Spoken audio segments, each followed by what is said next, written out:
guys! Today is Saturday. Ang vlog na gagawin po natin ngayon ay magriripat po tayo ng Sipirichi plant. Ito yun guys.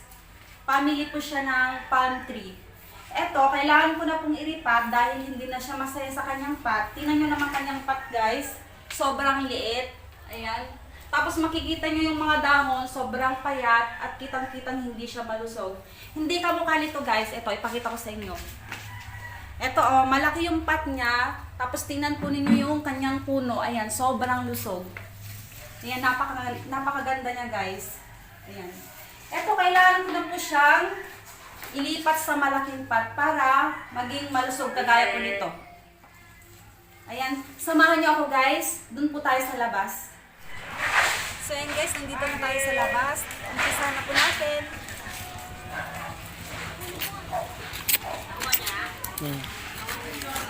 Kailangan lang po nating tusok-tusukin sa mga gilid po ng paso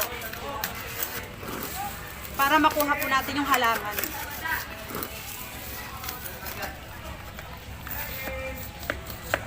Pasensya na guys, medyo maingay dito sa labas.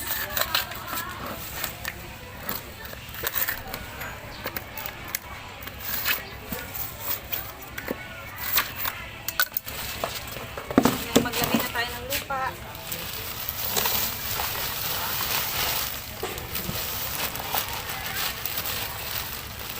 Huwag muna natin punuin guys kasi may lupa itong pupunin natin halaman.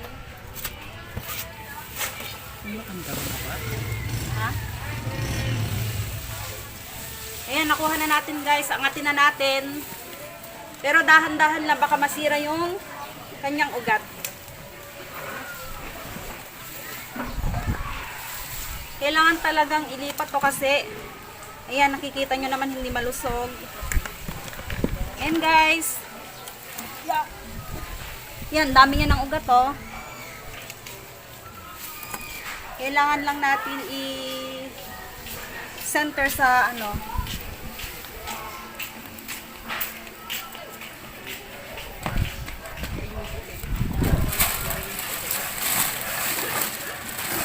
Kailangan natin magdagdag ng lupa. Ang gamit kong lupa guys ay loam soil. Ayan o.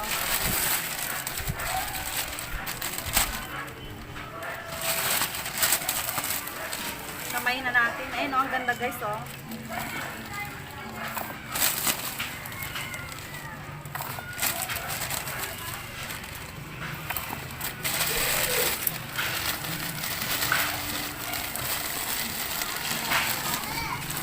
So, ganyan lang kadali guys.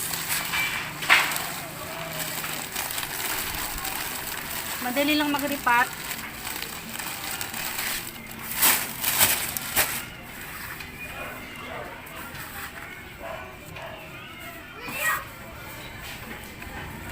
Hindi na kailangan diligin guys kasi basa naman yung kanyang soil. Ayan o.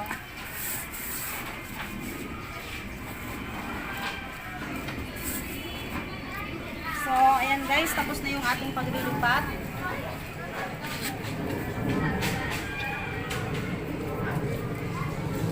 Hanggang dito na lang yung ating video guys. Please, pa-subscribe naman po ang aking channel. At pa-click na rin po ang notification bell para updated po kayo palagi sa mga susunod ko pang video. So, ayun lang guys. Bye! Thank you for watching!